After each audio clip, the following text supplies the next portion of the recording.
नमस्कार. आमची कलाकारीमध्ये तुमचे सर्वांचे अगदी मनापासून स्वागत.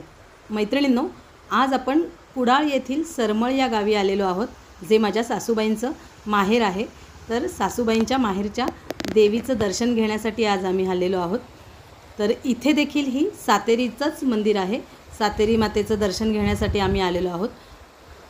भव्य असं मंदिराचं हे प्रवेशद्वार आहे आणि आता ह्या प्रवेशद्वारातून आपण आतमध्ये जाणार आहोत आणि सातेरी मातेचं दर्शन घेणार आहोत. इथे देखील खूप सुंदर असा हा परिसर आहे. मस्त सगळीकडे हिरवळ आहे, आजूबाजूला भरपूर डोंगर आहेत आणि मध्ये हे मंदिर आहे. हे बघा, प्रवेशद्वारावर 2 द्वारपाल देखील आहेत. चला आता आपण आतमध्ये जाऊया. इथे हे एक महादेवाचं देखील मंदिर आहे. हे मंदिर आहे ते महादेवाचं आहे. भरपूर मोठं आहे हे पण मंदिर आणि खूप सुंदर आहे. बांधकाम पण खूप सुंदर आहे या मंदिराचं. आणि जो पुढे गेट दिसतोय तिकडनं आपल्याला सातेरी मातेच्या दर्शनाला जायचं आहे. हे बघा, इथे वरती आहे ते सातेरी मातेचं मंदिर आहे. हा परिसर खूपच सुंदर आहे. हे बघा, खूप शांत आहे. इथे पण प्रसन्न वाटतं अगदी. चला आता आपण या पायऱ्यांवरून वरती जाणार आहोत. आधी आपण सातेरीचं दर्शन घेणार आहोत.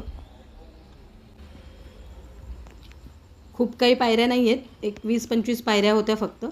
तर आता आपण मंदिरात प्रवेश करणार आहोत. हे बघा, हे आहे सातेरीचं मंदिर. भव्य असा सभामंडप आहे.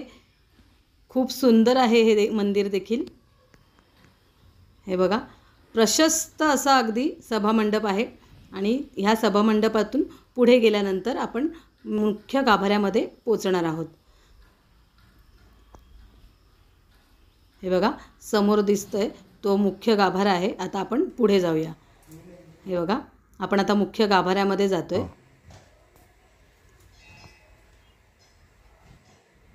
खूप सुंदर असं लाकडी कोरीव काम केलेलं आहे या दरवाजावर. चला आता आपण आतमध्ये प्रवेश केलेला आहे. समोर दिसते ती सातेरी देवी आहे. हे बघा, मी आता सातेरी देवीची ओटी भरत आहे. खण, नारळ आणि वेणी आणलेली आहे. सुंदर अगदी दर्शन पण एकदम छान झालं. ह्या सातेरी देवीला नीळ लावण्याची प्रथा आहे. हे बघा, नीळ वाहिली जाते ह्या सातेरी देवीला, म्हणून हे वारूळ आपल्याला निळं दिसत आहे. पूर्ण वारुळाला नीळ लावली जाते. देवीचं खूप सुंदर दर्शन झालं. ओटी देखील भरून झालेली आहे. तुम्हाला आजचा हा व्हिडिओ कसा वाटला ते कमेंट करून नक्की सांगा आणि व्हिडिओ आवडला असेल तर एक लाईक नक्की करा. धन्यवाद.